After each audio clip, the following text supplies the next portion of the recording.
이제 오늘부터 몇 주간 요한계시록을 좀 나눌 겁니다. 왜 갑자기 뜬금없이 요한계시록인가? 요한계시록 전체를 다룰 계획은 아직 없고요.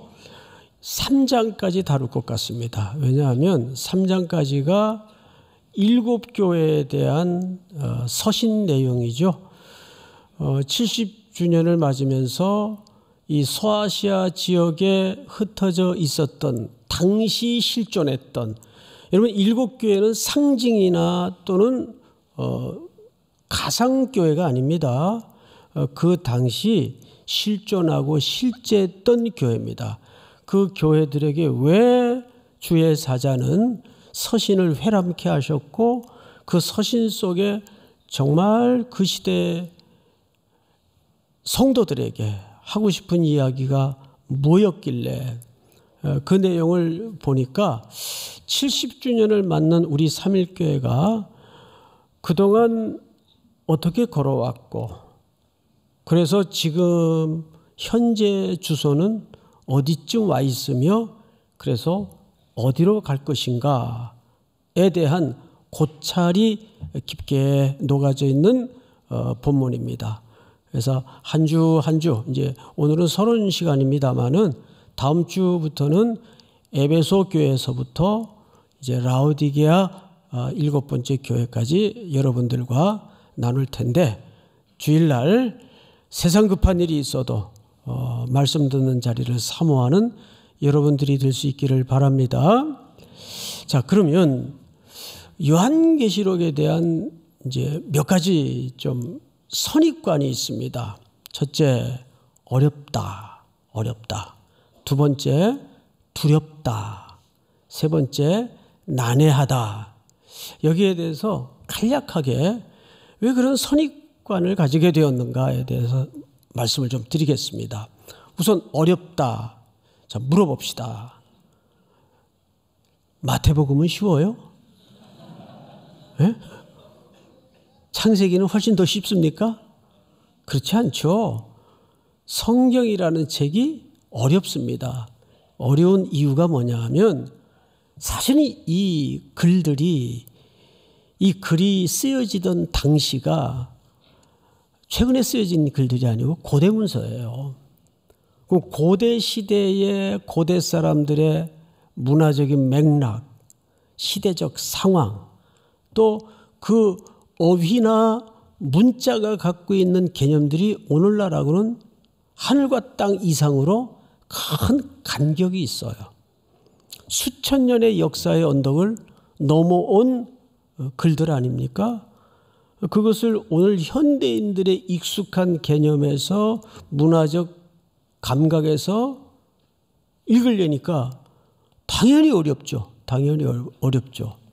두 번째, 두렵다. 여기에 보면 주로 이제 심판이라는 주제가 굉장히 많이 등장을 해요. 그래서 일부 잘못된 교주급 지도자들이 가스라이팅을 통해서 이 심판이라는 주제를 타깃을 잘못 맞췄어요. 성도들에게 적용을 시켜버린 겁니다. 이렇게 안 살면 이런 저주를 받아. 이렇게 된 거죠. 여러분, 요한계시록에 나오는 심판의 대상은 성도들에게 설명한 대상이 1도 없어요. 전부 어디에 대한 타깃인가 하면 적그리스도들. 그리스도를 대항하고 교회를 압박하고 교회를 핍박하고 시대의 어둠의 권세 잡은 자들의 종말적 그림을 심판이라는 그림으로 설명하는 거지, 그것이 어쩌다가 오늘날에는 성도들을 부리기에 쉽게끔 이렇게 안 살면 죽어, 심판받아, 저주받아, 이런 식으로 들이대다 보니까 성도들 핸들링하기에 딱 좋아요. 교주들이. 그러다 보니까 잘못된 시한부 종말론주의자들이 나오고, 1992년 여러분 다미성교회 사건 기억나시나요? 예수님 오신다 그래가지고 세상에 공영방송까지 실시간 중계를 하고 뉴스를 하는 세계적인 총극이 벌어졌어요. 그래서 흰옷을 딱 입고 지하로 다 들어가는 장면이 TV에 중계를 하고 그 중계를 저도 미국에서 봤어요. 당시 미국에 있었는데 근데 좀 이따 다 또 올라와요. 어떻게 되냐 그랬더니 기자들이 막 부르니까 오늘 연기되셨다고 오시는 게 연기됐다고. 자, 이런 시한부 종말론자들의 그 폐해가 어디서 나타나는가 하면 현실에서 나타나요. 자, 생각을 해보세요. 내일 주님 오세요. 오늘 직장 갈 필요 있어요, 없어요? 장사할 이유 있어요, 없어요? 애들 학교는 뭐하러 보내요? 실제 그런 시한부 종말론자들에게 잘못 빠진 사람들이 제 지근거리에도 몇 명 정말 잊을 수 없는 가정이 있어요. 갑자기 초등학교 4학년짜리 애를 학교를 그만두게 하고 전세금 빼서 다 거기다 갖다 봐. 지금 비닐하우스 같은데 가보니까 사는 거예요. 그리고 주기적으로 논두렁 그 길을 따라서 산으로 올라가 가지고 예수님이 영접하는 그 영접이 자꾸 연기되더라고요. 예? 오늘 안 오셨냐 그러면 연기됐다 그러고. 그러다 보니까 그 사람들이 뭘 놓게 되죠? 오늘이라는 현실을 놓게 된단 말이에요. 이 굉장히 현실적인 피해가 발생하게 되는 거죠. 뭐 한 번은 어느 어머니가 그 아이들 막 그 고등학교 다니는 애들을 막 급하게 데리고 왔어요. 이 어쩌면 좋냐고. 그래서 왜 그러세요? 이 팔뚝 좀 보라고. 그래서 이제 팔뚝을 봤더니 저 잠실에 있는 큰 뭐 놀이 테마가 있잖아요. 건물 L사에 거기 무슨 출입하는데 바코드를 여기다 찍어요. 바코드. 이게 내가 듣기로는 이게 사탄의 코드인데 얘가 이걸 찍어왔다고 그걸 지우지도 않고 그대로 이렇게 갖고 온 거예요. 그래서 제가 이렇게 문대게 봤어요. 근데 지워지더라고요. 지우면 되지. 그 권사님 왜 이렇게 놀래세요? 이런 거 믿지 마세요. 그리고 제가 학교 다닐 때, 총신대 다닐 때는 저 사당동 그쪽인가 어딘가 하여간 666 버스가 다녔습니다. 버스 번호가 666인데 어느 분이 성도겠죠? 그 버스를 올라탔는데 앞에 보니까 666번이야. 스탑! 그래가지고는 기사가 놀래가지고 왜 그러냐 그랬더니 이봐 난 내려야 된다고. 그래서 길바닥 한복판에 그분을 내려놨다는 만든 얘기인지 실제인지 하여간 그런 이야기가 돌아다니곤 했어요. 그러니까 이거는 성경 특별히 계시록 같은 경우에는 이미지 그림이 많고 기호 같은 공식이 많고 하다 보니까 이게 난해한 거예요. 그리고 마치 그런 해석의 특권을 특정 사람에게만 주어진 것처럼 이단의 교주들이 속이죠. 그래서 세뇌를 시킵니다. 그래서 차츰차츰 의식 속에 저분 말 안 들으면 내 인생 끝난다. 이런 압박감에 살게 만들어요. 그건 성경을 잘못 이해하고 해석한 피해들입니다. 그래서 오늘 이런 1차적인 좀 오해를 걷어내고 이제 몇 가지 원칙을 좀 말씀을 드리겠습니다. 계시록을 접근하는 원칙. 첫 번째 4절을 좀 보십시다. 4절. 요한은 아시아에 있는 7 교회에 편지한다. 원래 원문에는 편지하노니라는 말은 없습니다. 그러니까 이렇게 돼 있어요. 뭐 예를 들면 송태근 목사에게 이렇게만 써 있는 거죠. 아시아에 있는 7 교회에 뒤에 편지한다는 말은 의역을 해서 갖다 붙인 겁니다. 그러나 의미는 틀리지 않죠. 그래서 좀 자세히 풀어놓은 것 같습니다. 근데 누가? 요한이. 요한은 누군가? 요한은 학자들의 정통한 견해를 따르자면 요한은 요한복음을 기록한 사도로 봅니다.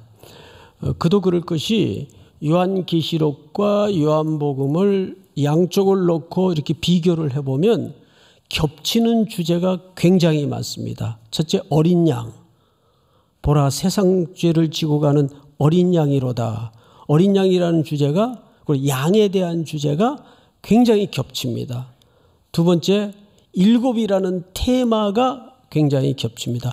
7가지 기적, 표적, 7가지 병자를 일으키는 사건, 요한복음의 구성 패턴이죠.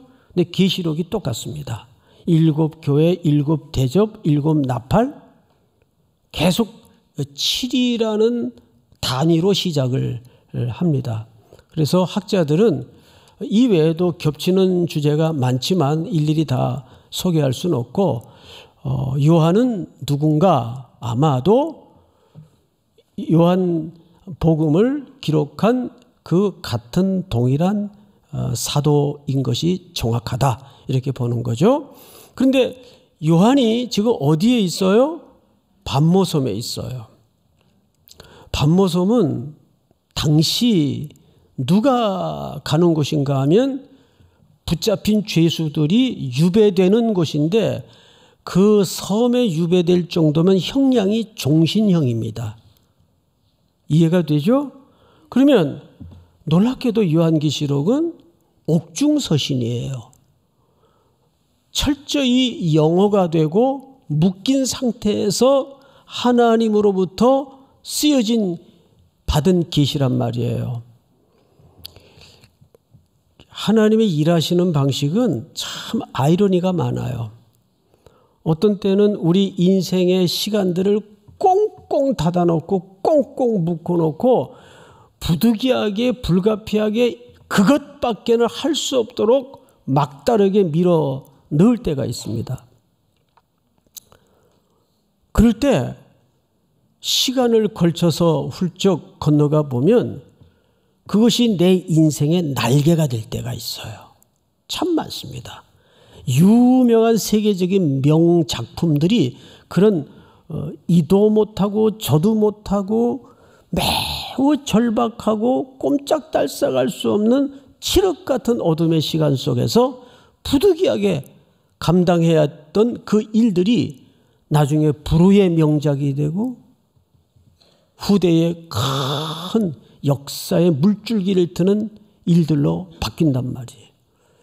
그 여러분들도 반모섬에 유배된 요한의 심정으로 어떻게 할 수 없는 현실에 부닥쳐 있다고 하더라도 그 일상을 무너뜨리지 말고 절망하지 말고 그 시간을 잘 감당하다 보면 그 세월이 나중에는 여러분 인생에 뭘로 바뀔 수 있다고요? 날개로 바뀔 수 있어요. 요한이 이때 유배되어서 이 글을 받아 적을 때 여러분 두 번째 원리가 뭐냐면 몇백 년 후에 이 땅에 태동될 교회를 위해서 몇천 년 후에 이 땅에 태동될 교회를 위해서 이 글을 쓰지 않았어요. 여기 보면 4절에 이렇게 되어 있죠. 아시아에 있는 이 아시아는 지금으로 얘기하면 과거에 우리는 터키 했죠. 튀르키예를 얘기합니다. 지금의 튀르키예. 저는 이 터키를 생각할 때마다 88 올림픽 때 제가 터키 선수단 가이드를 좀 한 적이 있어요. 선교 차원에서 교회에서 터키 선수단 맡으라 그래가지고 장충체육관에 그분들 모시고 가서 성도들 앉혀놓고 응원시키고, 근데 뭐 터키 말을 알아야죠. 그래서 초등학교 때 배운 노래 있죠. 산 토키야 어디로 가느냐. 그걸 이제 응원가로 불렀죠. 그때 좋아하더라고요. 터키 그러니까. 네. 근데 최근에 가니까 나라 이름이 갑자기 바뀌었더라고요. 튀르키예. 발음이 좀 어렵죠. 그 아시아를 얘기합니다. 그리고 거기에 7교회는 가상교회라든지 상징성만 있는 교회를 얘기하는 게 아니라 그 당시에 실제 현존했던 교회를 얘기해요. 그래서 에베소부터 라오디게아 교회까지 이 7교회를 한 바퀴 도는 총 거리를 학자들이 재봤더니 508km, 상당한 거리죠. 508km를 돌아야 돼요. 자, 그런데 여기에 아주 중요한 힌트가 있습니다. 의미가 있습니다. 뭐냐 하면, 그러면 요한이 당시 이 계시록을 적을 때 현실적으로 어느 교회를 향해서 적은 겁니까? 그 7교회를 포함한 그 시대의 로마 제국하에 시련을 겪고 거의 아사 직전에 절망에 놓인 사람들을 향해서, 성도들을 향해서 이 글을 적은 거라고요. 당시 교회가 처한 위기는 여러분 우리가 문자로 만나는 정도의 그런 종이 냄새 나는 고난이 아니었습니다. 실질적인 박해였어요. 제일 현실적인 게 로마 제국은 시스템적으로 경제 구조를 황제를 숭배하지 않으면 안 되게끔 길드를 만들었습니다. 이 상인조합을 얘기합니다. 그래서 거기에 다 가입을 해야 돼요. 그래야 카드도 발급이 되고 금융 거래도 할 수 있고 경제 활동이 가능하고 가게를 얻을 때에도 거기에 우선권과 자격이 부여되는 겁니다. 근데 그 길드에 만약에 가입하지 않으면 아무것도 할 수 없어요. 대출도 안 되고 은행 거래는 물론 카드 발급도 안 돼요. 어떻게 살아요? 이제 오늘날 같은 경제의 용어로 비유를 하자면 그렇게 압박을 합니다. 그런데 대부분의 그리스도인들이 그 길드에 가입을 안 합니다. 못하는 게 아니라 안 합니다. 왜 안 했을까요? 그 상인조합들은 조합의 운영을 우상신전에 차려놓은 식탁을 통해서 교제를 하고 거기서 회의가 이루어지고 만남이 이루어지고 업무가 이루어집니다. 그러니까 길드에 가입이 되면 황제 숭배와 우상 숭배를 하지 않을 수가 없었어요. 이렇게 된 거죠. 비록 한 끼를 먹고 살지언정 내가 이 땅의 식량 앞에 머리 숙이지 않겠다. 가입 안 하는 겁니다. 그러면 그 삶이 얼마나 팍팍했겠어요. 쪼들렸겠어요. 그들도 분명 현실이 있었을 텐데 그건 또 어떻게 버틴다고 쳐요. 맹수의 위협 앞에 원형 경기장에 던져지고 체포가 돼서 적발이 돼서 공공연한 장소에서 매질을 당하고 히브리서의 그런 참혹한 장면들이 슬쩍슬쩍 쓰여져 있지 않습니까? 톱으로 켬을 당하고 사자의 밥이 되고 이런 육체적인 물리적인 고난이 닥쳐올 때 성도들의 입장에서는 어떤 마음이었겠습니까? 이렇게 사는 것이 맞나? 내가 지금 옳게 사는 건가? 얼마나 흔들렸을까요? 게다가 사탄의 회라고 지칭되는 이 성경에 이제 앞으로 배우겠지만 이 그룹들이 누구냐 하면 믿지 않는 유대 그룹이에요. 이 사람들이 이방 땅에서 신앙생활을 하고 있던 동족들을 무자비하게 공격을 합니다. 고발을 해서 관청에 집어넣지를 않나. 어려운데 그리스도를 믿는다는 이유로 정통 유대인들에 의해서 또 거짓 교사들에 의해서 로마라는 절대 제국의 고통 속에서 소위 사도 바울이 말했던 것처럼 사방으로 우겨쌈을 당하는 고난 속에 있었어요. 그때 요한이 이 글을 썼다고요. 그럼 생각을 해보십시오. 이 글은 장차 먼 미래에 나타날 글들이겠습니까? 가장 현실적인 글들이겠습니까? 그렇죠. 가장 현실적인 글들이에요. 그러면 여러분들이 반모섬에 유배된 요한의 입장에서 이제 그 글을 받아 적을 때 주로 그 글에다가 어떤 내용을 상식선에서 담고 싶겠습니까? 계속 버텨라, 견뎌라, 또 참으라, 이런 내용을 그 내용 속에다 담겠습니까? 그래서 고신대 송영목 교수님이 쓴 글에 보면, 책에 보면, 그분은 요한계시록 논문을 쓴 분인데, 학위를 받은 분인데, 여느 저자와는 다른 각도에서 요한계시록을 봐요. 요한계시록이야말로 가장 현실적인 책이면서 가장 그 당시 고통받는 성도들에게 위로와 소망이 되는 책이다. 맞죠, 여러분? 가장 내가 비록 이런 어려움 속에 있지만, 흔들리는 가운데 있지만 내가 사는 걸음이 틀리지 않았구나. 격려를 받고 위로를 받고 희망을 갖게 된단 말이에요. 어느 교육학자가 그런 표현을 썼더라고요. 가장 확실한 미래를 예측할 수 있는 방법은 뭘까요? 미래를 가장 확실하게 예측할 수 있는 방법은 뭘까요? 그런 미래를 만들어가는 것이라고 말합니다. 맞죠? 이것이 이 고난 가득한 세상에 살아가는 그리스도인들이, 또 우리 삼일교회로 치면 70년을 마주한 오늘 새로운 출발의 시선에서 귀담아 들어야 될 메시지입니다. 미래를 가장 확실하게 예측할 수 있는 방법은 그런 미래를 어떻게 하는 것이다? 만들어 가는 것이다. 여러분들 각자가, 우리 삼일교회 공동체가 시대 앞에 그런 순종이 있기를 주님의 이름으로 축복합니다. 그런 차원에서 하나님이 70주년쯤에 우리에게 정말 필요하고 적절한 공간을 주셨어요.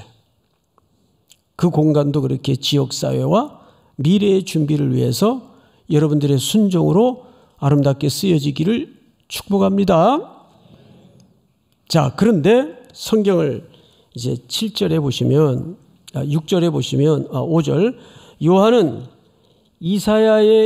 아시아에 있는 7교회에 편지하노니 이제도 계시고 전에도 계셨고 장차 오실 이와 그의 보좌에 있는 7 영과 그랬습니다.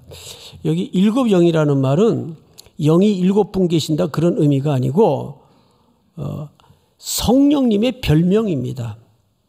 성령님의 별명이에요.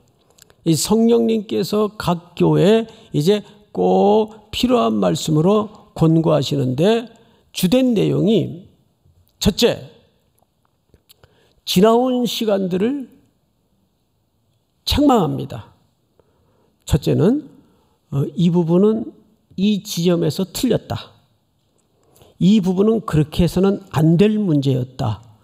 한 교회 한 교회마다 현실적으로 반드시 제거하고 걷어낼 부분들에 대해서 아주 정확하고 날카롭게 책망합니다. 두 번째는 그래서 교정을 시킵니다. 각 교회마다.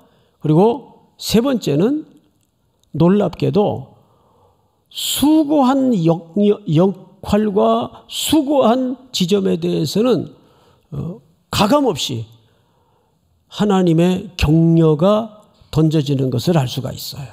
특별히 서머나 교회 같은 경우 하나님이 책망 없이 칭찬만 받았던 교회입니다. 근데 이것은 각 교회로 볼 것이 아니라 오늘날 수천 년 후 이 땅에 태동된 교회들이 종합적으로 이해해야 될 영역들입니다. 우리 교회도 지난 세월 동안 참 아팠던 시간도 있었지만 하나님께서 정말 칭찬하는 부분도 있었을 거예요. 또 앞으로도 그러겠죠? 그런 것들을 70년을 마름하는 즈음에 새로운 100년, 새로운 70년을 향해서 하나님 앞에 귀 기울여 말씀을 들어보자는 거예요. 자, 그러면 이 말씀을 누가 열어주시고 누가 풀어줍니까? 그것은 성령님이 열어주시고 성령님이 풀어주시는 거예요. 계시라는 말이 무슨 뜻이죠? 우린 계시라 그러니까 굉장히 무슨 신비스럽고 특정인에게만 해당하는 주제처럼 이해를 하는데 그렇지 않습니다. 특별히 요한계시록뿐만 아니라 성경책은 풀어내는 책이 아니고 무슨 책이 될까요? 내가 숙제하듯이 풀어내는 책이 아니고 풀어주는 책이에요. 누가? 성령님이. 그 풀어주시는 내용을 통해서 각 7교회가 정확한 진단과 책망과 격려를 통해서 다음 미래를 향해서 어떤 교회로 발돋움해 나갈 것인가를 가르쳐 주고 있는 거죠.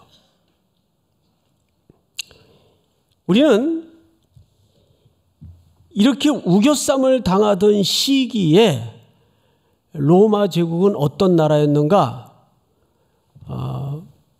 어느 글을 읽다 보니까 로마 제국은 황제에게 이런 부칙이 있었다고 해요. 황제는 신이기 때문에 모든 법률로부터 자유한다. 여러분, 모든 법률로부터 자유하는 존재는 누구일 수밖에 없습니까? 신이에요. 그래서 황제 숭배와 이 글이 쓰여지던 배경이 네로, 칼리큘라, 도미티아누스, 이건 유명한 3대 악정을 베풀었던, 특별히 교회를 매우 잔혹하게 겁박하고 핍박했던 황제들입니다. 이 시대 배경에 이 글이 쓰여졌습니다. 그리고 성경에 특별히 요한계시록에 자주 많이 등장하는 주제가 뭐냐? 보좌라는 개념이에요. 보좌. 그 로마 황제의 보좌를 얘기합니다. 그래서 요한계시록은 하나님께서 의도를 가지고 유독 보좌라는 개념을 많이 써요. 로마 황제의 보좌를 염두에 두고. 그러면 당시 로마 황제의 보좌는 어떤 개념이었는가? 첫째, 거기서 통치가 시작이 됩니다. 거기서 세상 통치가 시작이 돼요. 왜냐하면 로마 황제의 보좌는 세상의 중심이에요. 절대적인 위치입니다. 그리고 거기서 심판이 이루어집니다. 그래서 재판을 받기 위해서 바울도 내가 가이사 앞에 서야 하리라. 그리고 마지막에 모든 세상의 영광은 그 보좌로 돌아갑니다. 그리고 또 로마 시대에 라틴어로 팍스 로마라고 그랬어요. 팍스 로마. 팍스라는 말이 무슨 뜻이죠? 평화. 그래서 로마 사람들은 종교에 대해서는 굉장히 관용적인 태도를 가졌어요. 아예 불교를 전하든 기독교를 전하든 그건 너희들 알아서 해라. 단 그 도로 말미암아 사회가 혼란이 일어나거나 로마의 평화가 깨지는 문제에 관한 한은 가차없이 잡아들이고 고문을 가했습니다. 그러니까 사도들이 붙잡혀서 고문을 당하고 매질을 당한 것은 복음을 전했기 때문이 아니에요. 복음을 전한 까닭으로 이 복음이 들어가는 곳마다 소요가 일어났기 때문입니다. 우리가 믿었던 것들이 다 가짜였구나. 이게 진짜가 아니었구나. 소란이 일어났기 때문에 뭐가 깨지는 거죠? 로마 입장에서 볼 때는 평화가 깨지는 거예요. 그럼 그 평화의 실체는 뭐예요? 사랑과 희생과 이런 정신이 기초된 평화가 아니라 힘으로 누르는 평화였어요. 세상의 전쟁의 논리도 그렇잖아요. 인간이 얼마나 웃기는 역사를 만들어내는가 하면 평화를 위해서 싸워요. 평화를 위해서 전쟁을 해요. 이건 끝나는 질서가 아닙니다. 가짜 평화죠. 그런 로마 제국의 권력이 서슬퍼런 시대에 저 베들레헴 아무도 주목할 수 없는 시골 구유에서 왕이 나시죠. 평화의 왕이 나십니다. 예수님의 탄생 때 성경은 뭐라고 소개합니까? 하나님께는 영광이요 땅에서는 기뻐하심을 입은 사람들 중에 뭐로다? 평화로다. 평화. 그 평화는 힘으로 누르는 평화가 아니에요. 십자가에서 꽃피어낸 사랑과 대속으로 근거된 평화입니다. 그리고 로마 황제의 보좌가 진정한 통치와 심판과 영광이 돌아가는 보좌가 되어서는 안 되고 진짜 보좌가 있다 그 말이에요. 그래서 요한계시록에 하늘의 보좌를 자주 비춰줍니다. 그러면 과연 7교회 사자들이 7교회 그런 서슬퍼런 아주 참혹한 시대를 겨우겨우 버티고 살아가는 당시 그리스도인들에게 무슨 얘기를 하고 싶은 거예요? 살아가는 성도 여러분, 뭐가 진짜인지 아십니까? 예수 그리스도가 진짜입니다. 하늘의 권세가 진짜 힘입니다. 진짜를 드러내고자 하는 게 이 글의 진짜 의도예요. 그러니까 이단이 번성하고 이단이 나면 요즘 노트북가를 들여다보면 저도 봐요. 뭐 어쩔 수 없이. 그거 피해 살 수 있나요? 보는데 이 큰일 났다 싶어요.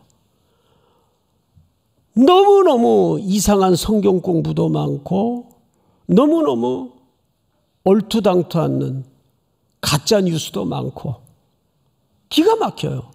여기에 뭐 조회수가 뭐 조금 반짝하는 거는 보통 몇십만 조회수. 이거 얼마나 많이 본다는 거예요. 그럴 때 우리는 뭘 연구해야 될까요? 이단을 연구하고 사이비를 연구하는 게 아니라 진짜를 연구해야 돼. 진짜. 여러분 가짜 간별사들이 가장 확실하게 가짜 간별사가 되는 것은 진짜를 제대로 알면 돼요. 진짜. 뭐 쓸데없이 어느 교주 무슨 고향은 어디냐 가족관계는 어떻게 되냐 이런 거 일절 쓸데없는 겁니다. 건너편에도 그런 분이 계시지만 그런 거 연구할 필요 없어요.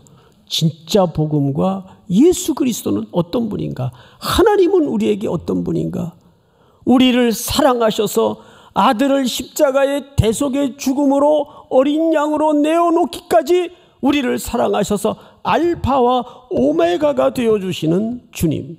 알파와 오메가라는 말은 무슨 뜻이죠? 그건 헬라 말의 첫 글자와 마지막 글자죠. 즉 시작과 끝이란 얘기입니다. 마지막이란 얘기입니다. 그 말은 왜 그것이 이 편지의 수식어로 등장을 하는가 하면 하나님께서 시작하신 구원은 하나님이 마무리하신다 그 뜻입니다. 하나님의 별명이 내가 한다 그 뜻이에요. 내가 한다. 내가 시작한 것은 내가 마무리한다. 믿습니까? 그래서 우리가 요한계시록 척추 같은 본문이 있는데 11장 띄워주세요. 15절.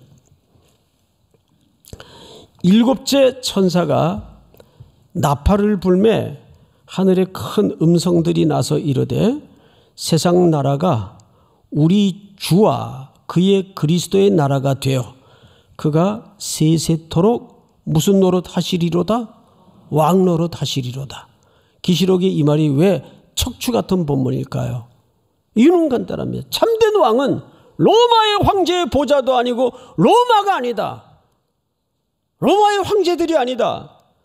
만왕의 왕, 만주의 주가 되시는 예수 그리스도가 진정한 역사의 왕이 되시고 영원한 우리의 왕이 되신다. 네, 12장 11절을 한번 볼까요? 시작. 또 우리 형제들이 어린 양의 피와 자기들이 증언하는 말씀으로써 그를 이겼으니 그들은 죽기까지 자기들의 생명을 아끼지 아니하였도다. 아멘. 개인적으로도 회복력과 공동체적으로도 회복력에 세 가지 기초가 있어요. 우리가 삶이 흔들리고 회의가 밀려오고 어떻게 해야 되나 이런 절망에 휩싸여 있을 때 그 회복력은 세 가지 기초에서 시작이 되는데, 첫 번째가 11절을 보시면 또 우리 형제들이 어린 양의 피와, 이 어린 양의 피라는 것은 십자가의 공로를 얘기해요. 우리는 세상의 어떤 문제, 어떤 사연, 어떤 일들 앞에 마주하고 있다 할지라도 그것이 나를 무너뜨리려는 시퍼런 고통으로, 공포로 다가올 때 십자가의 내 죄를 대신해서 피 흘려 죽으신 어린 양의 피를 생각해야 됩니다. 어린 양의 피. 이것이 교회의 토대예요. 내가 이 땅에 하나님의 백성으로 사는 근거입니다. 예수 어린 양. 그래서 요한계시록에서는 어린 양의 피가 많이 소개되는 이유가 거기에 있습니다. 성도 여러분, 흔들리지 마십시오. 흔들릴 이유가 없습니다. 당장은 저들이 득세하는 것 같고 저들이 세상을 거머쥔 것 같지만 결국은 만왕의 왕 되신 어린 양의 피가 여러분들을 최종적 승리를 갖게 가져다 줄 것입니다. 그 약속을 하는 거예요. 두 번째가 뭐냐 하면 어린 양의 피와 자기들이 증언하는 말씀으로, 두 번째 우리가 복원력을 어디서 얻어야 될까요? 증언의 말씀. 이 말씀이에요. 시대의 흐름이 아니고 시대의 패턴도 아니고 대세를 따르는 것도 아니에요. 이 증언의 말씀. 교회는 그래서 리더십이라는 말을 조심해야 돼요. 아주 이것이 자칫 잘못 곡해를 하면 세속적인 악용으로 발전할 가능성이 많아요. 하나님이 교회 공동체를 향해서 질색을 하고 싫어하는 것 두 가지. 첫째는 교회 누구든지 그 사람의 영향력이 자리 잡기 시작하는 것. 이거 위기예요. 교회의 리더십은 말씀이 리더십이 돼야 됩니다. 예수 그리스도가 우리의 대장이 되셔야 됩니다. 성부, 성자, 성령 담임 목사 되면 망하는 거예요. 대형교회 중심으로 한국교회가 지금까지 그런 위기를 넘어왔어요. 위기를. 두 번째, 하나님이 싫어하는 것. 여러분, 잊을만 하면 제가 이 얘기를 은퇴할 때까지 할 겁니다. 숫자와 규모와 크기로 뭔가를 하려는 모든 시도를 하나님은 싫어합니다. 철저하게 교회는 1서부터 100까지 은혜로만 가게 돼 있어요. 믿습니까? 세 번째, 마지막 기초는 그 말씀에 대한 충성입니다. 성경을 잘 보세요. 말씀으로 그를 이겼으니 그들은 죽기까지 자기들의 생명을 아끼지 아니하였도다. 할렐루야. 죽기까지 뭐 했다는 얘기예요?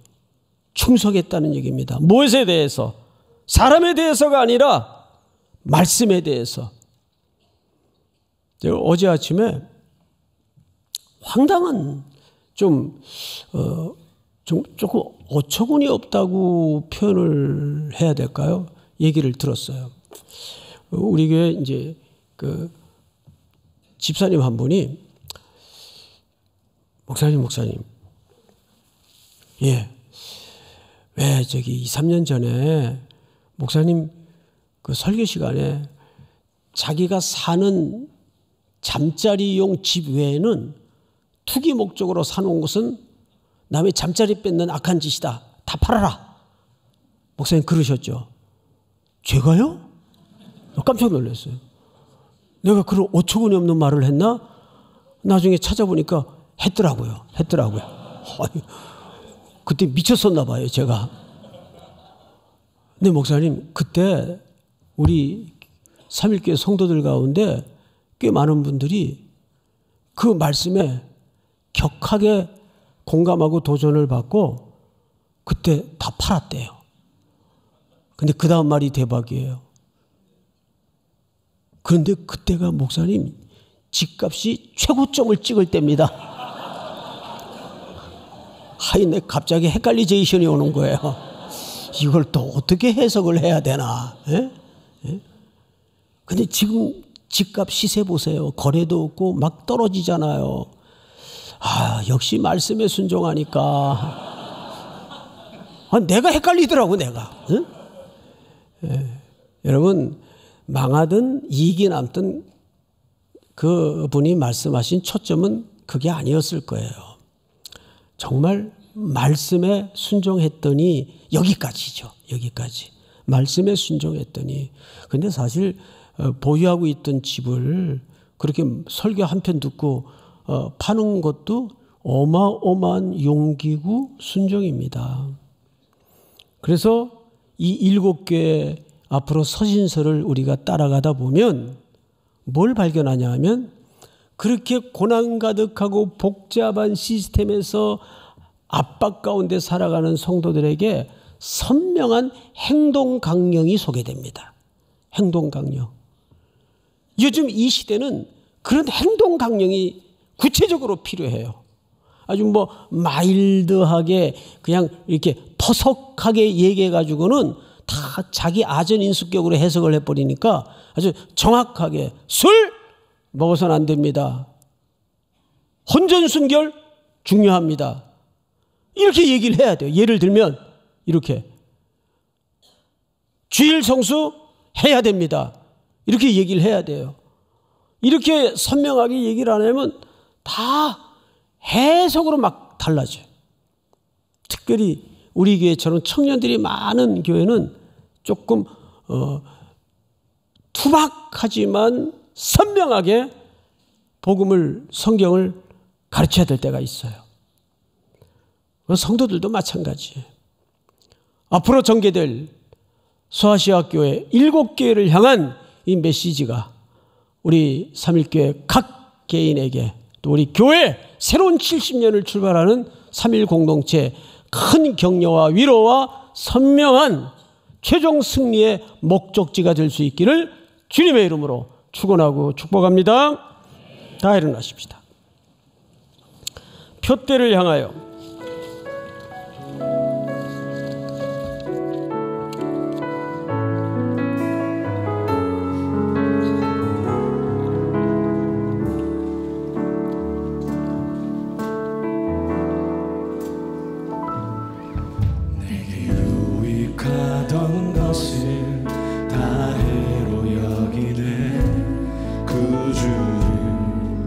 위하여 모두 다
세상을 위하여 달려가노라.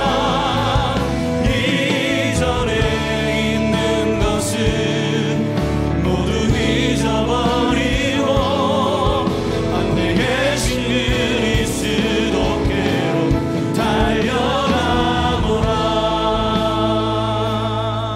지금은 우리 구주 예수 그리스도의 은혜와 하나님 우리 아버지의 놀라우신 사랑하심과 성령님의 교통, 위로 충만케 하시는 은혜가 오늘 머리 숙여 경배를 드리며 해외, 군에 멀리 출타해 있는 가족들, 그리고 복중의 생명까지 저문을 나서는 성도들 미래의 걸음 위에 이제로부터 영원토록 함께 있을지어다. 아멘.